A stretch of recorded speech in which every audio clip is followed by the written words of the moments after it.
Hi guys, so today we're going to evaluate the newest DLC of DC Universe Online. Currently this DLC was launched about a week ago almost, so we had some time to explore all the interesting aspects that came with it. For one, let's just show you. Instead of one new currency, we have two new currencies. The splintered coins, which you get from doing daily missions, and the Inferion ethers. Now these ethers are obtained by killing world bosses. These world bosses spawn half an hour throughout the new section of the world that is called Patchwork Themyscira.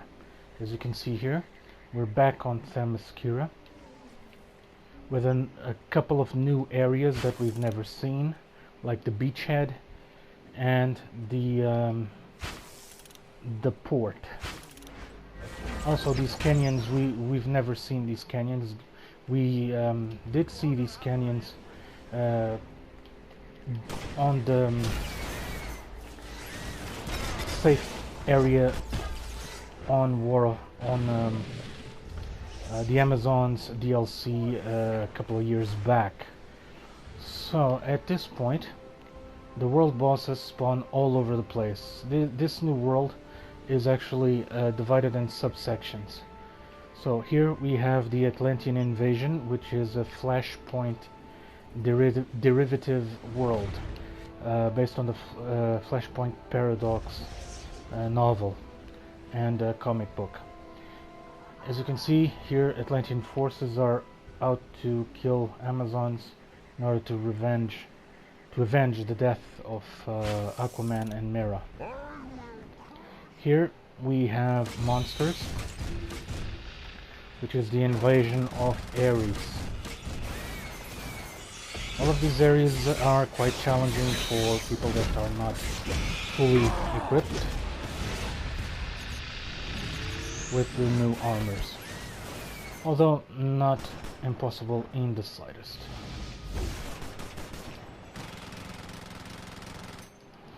There are feats galore in this on this new world.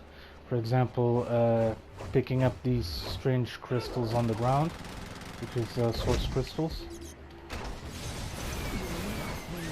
In terms of content, the open world came very rich with content, with world bosses, sub-world bosses, and what I call a universal boss, which is the Hydra.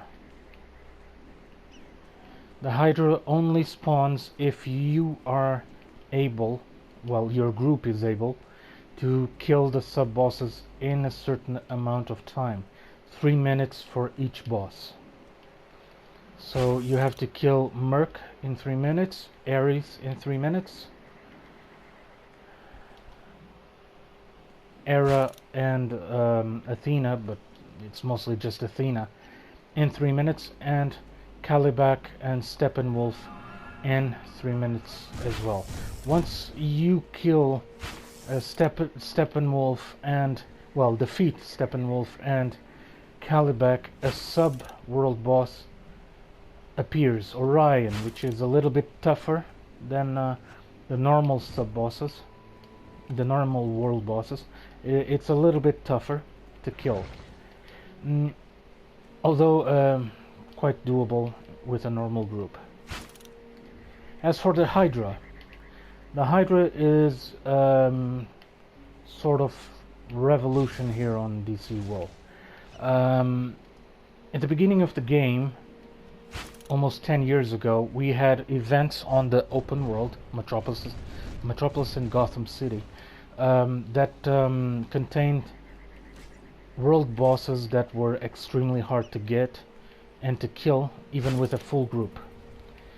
I would say even impossible with a full group.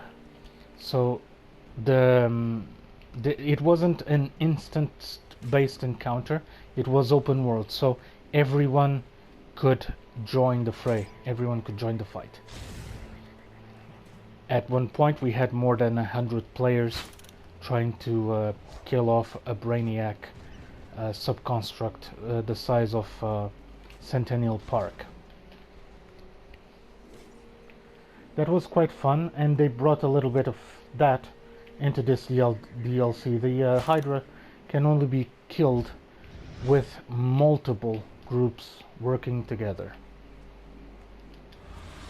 The Hydra, mind you, is also killed in 3 minutes. So with one group at this point in time is quite hard, if not impossible.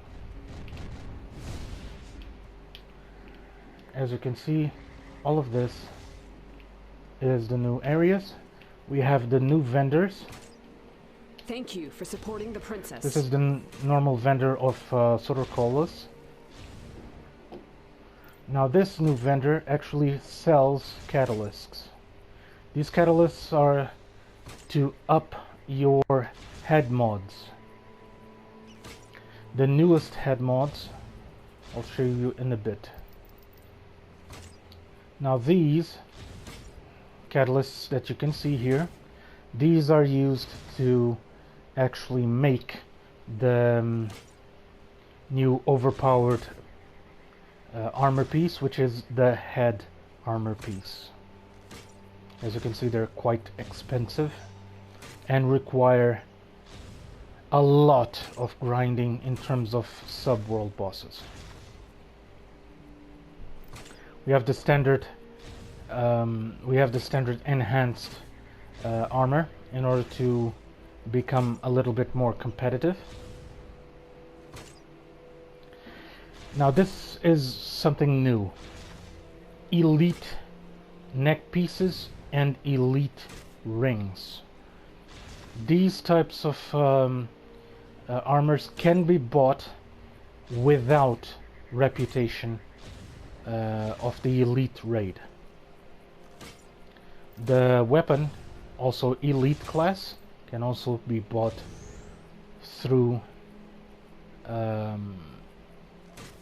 without any kind of reputation, actually.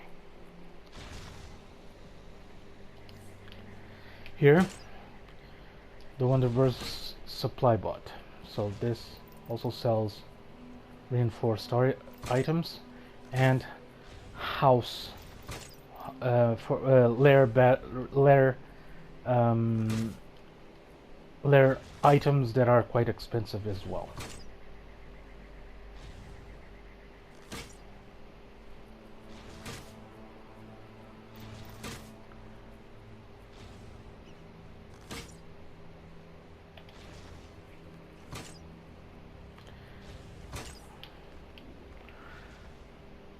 On the Omega vendor, sorry, is actually the elite armor vendor that you can only buy with reputation, with renown, on the with the new faction. As you can see, this is where you buy the armor. You could say on this Minotaur, we have the new adaptive augments. As you can see here, I don't have available the might because I already have it. You can buy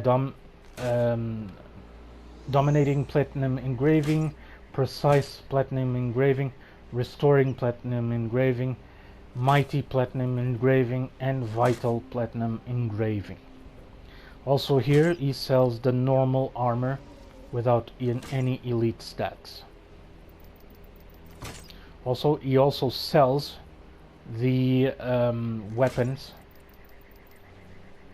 without any elite stats.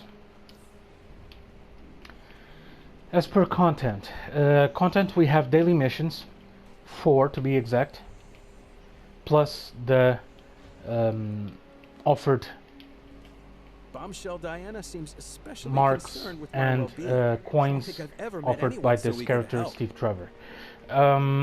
Apart from that, the DLC was a little bit lacking in my aspect. It came with a solo, not a duo, Let me show you here. Wonderverse Temples of Source Power. Now, you can actually get inside this Temples of Source Power in the open world map. You'll find them all over the place. There are currently 4 Temples of Source Power. Each temple offers a different color of crystal. Blue, golden, green and red. That you have to collect. You'll get a feat of 10 points for each color at the end. While completing all 4 colors, you'll get a feat of 50 points. No new duel, 1 new alert. Now, this alert I'm going to take a little bit more time to explain what it is. The Crypt of Pensalia, oh, whatever that is. I'm not sure I spelled that correctly, I do apologize. However, the area is very interesting, the entire alert is very interesting, except for one thing. It came glitched at the end, at least on the PlayStation 4. I wasn't able to test it out on the Xbox or on the PC, but although on the PC there are no known reports of the end area being glitched.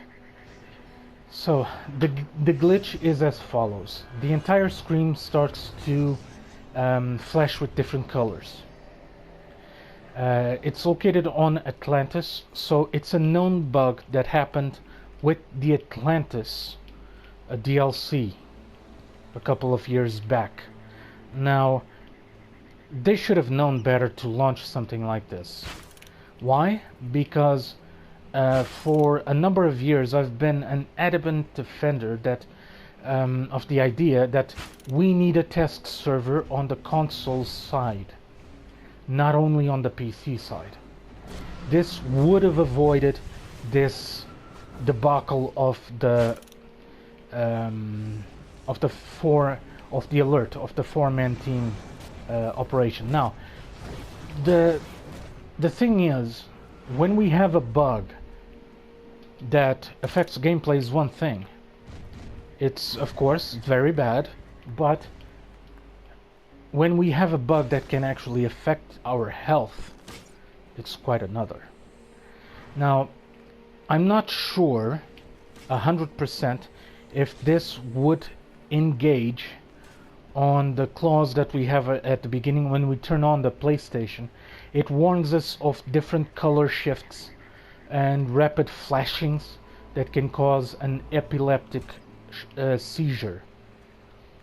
If this is the case, Daybreak has a big issue in their hands, a bug that can actually affect the player's health. I would recommend Daybreak to fix this immediately.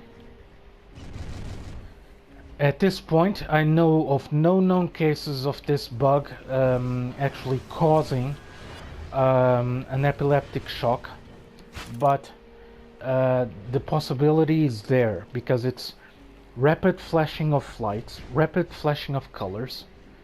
The entire screen is affected. It's not just a section of the screen; it's a multitude of areas. It's the entire screen that is affected. Now, there is a workaround. Point your camera to the floor, but this limits the ability to do feats on the end boss.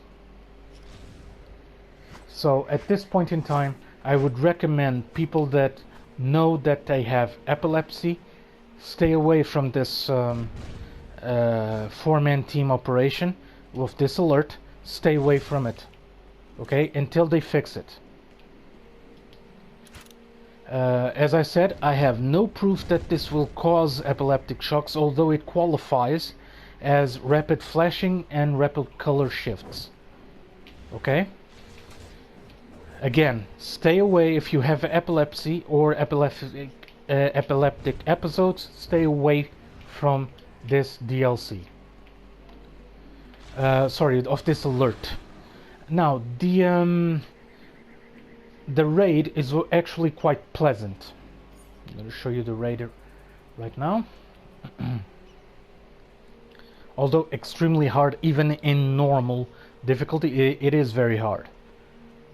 I've only done the raid once, right at the first day. It took us a bit to get through the last boss on normal.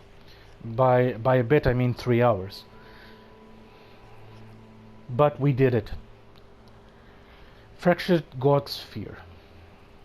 There is actually an elite version of this new raid. And that's it. In terms of instances, we only get these 3 instances. I find that a little bit bland, a little bit disappointing. I was actually expecting, instead of a solo, a duo, and 2 alerts in 1 raid. Now, Daybreak is known to, at the middle of the lifetime of a DLC, launching a lot of other things in order to complete it. Like new world bosses, new bounties, stuff like that. I would recommend this time, not world bosses, we have plenty of those, but either convert the alert, well, fix the alert first, but also convert the alert into an elite alert. It's been quite a long time since we had an elite alert. By all intents and purposes, I think the last time was actually this alert here with the Legends of Tomorrow.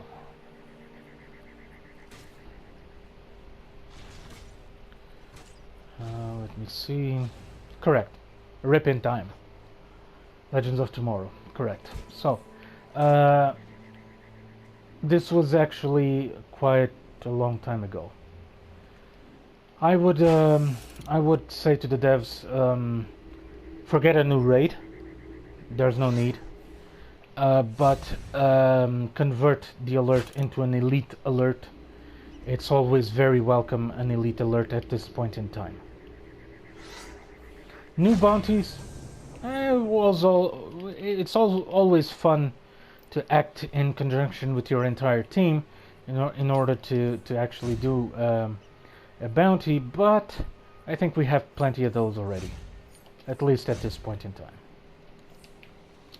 So this is the video for the first impressions and the first review of Wonderverse DLC. It's quite a fun DLC. It's one of the best DLCs in a long time, let's say. We actually expect this type of quality from here on in with the new development team in place. So as you can see, everything is very well designed, everything is very flashy, very colorful. This is what we want for a DLC, nothing like the DLC of Dark Side that was almost everything in black and white. So guys, beginning review, I'm going to give a solid 7 out of 10. I won't give it any more because the bugs and glitches that this new DLC brings are quite serious. They need to be addressed. Specifically the bug that changes the colors and flashes the colors on the alert. That's quite serious. It needs to be addressed immediately, as I reaffirmed multiple times. Well guys, this is Dr. Gamer Man, and I'm signing off for now. Play on and have fun.